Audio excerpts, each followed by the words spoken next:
Where are all these people coming from? And where are they going?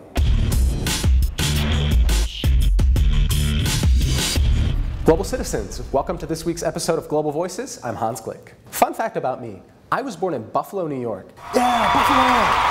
Wait, what do you mean? Don't tell me you haven't heard of Buffalo. Okay, for those of you who don't know, Buffalo is actually the greatest city in the world. You ever heard of a thing called the Buffalo chicken wing? That was us.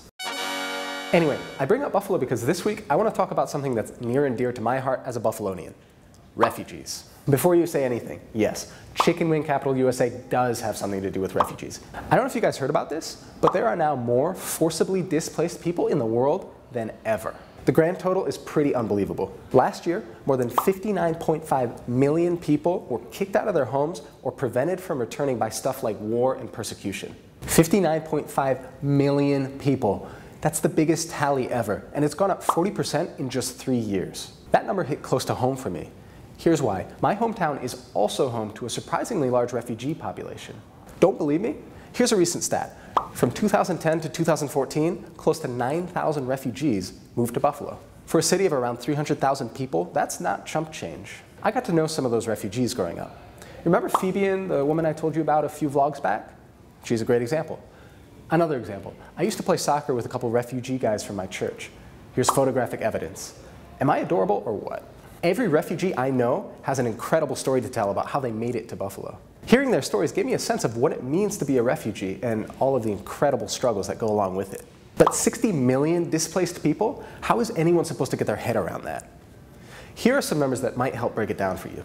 If all those displaced people were to make a country, it'd be the 24th biggest in the world, just behind Italy and the UK. If all those people were to make a city, it'd be like 2 Shanghais or 7 New Yorks.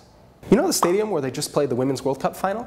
You could fill about 1,000 of those with all the world's displaced people. In fact, enough people fled their homes per day in 2014 to fill a stadium all by themselves. You may be asking, where are all these people coming from? And where are they going? Syria is now the #1 source of displaced people. Not a huge shock considering the terrible war happening there right now. And get this, 1 out of every 5 displaced people in the world today is from Syria. The fact is, conflict is a big cause of displaced people no matter where in the world it happens. And there are something like 15 different conflicts happening in the world today, so yeah, you get the picture. As for where they're going, most displaced people never actually leave their country. We call those folks internally displaced people. Those who do leave their country are what we call refugees. And most of them end up in neighboring countries where they sometimes are stuck in refugee camps for months, even years. The lucky few eventually return home, or they end up in places like Buffalo where they try to start new lives. These are some daunting facts, but here's the thing. There may be 60 million displaced people in the world today, but that doesn't mean there are 60 million hopeless people. Every single refugee I've ever known has been an incredibly hardworking, amazing person who just wants to overcome the incredible struggles that life has thrown at them. All they need is a chance. So whether it's increasing food aid to Syrian refugees or donating money to help kids in crisis zones go to school, we need to pressure our world leaders to help give them that chance. These people may be displaced, but they shouldn't be forgotten. Thanks for tuning in. Subscribe to Global Citizen for more.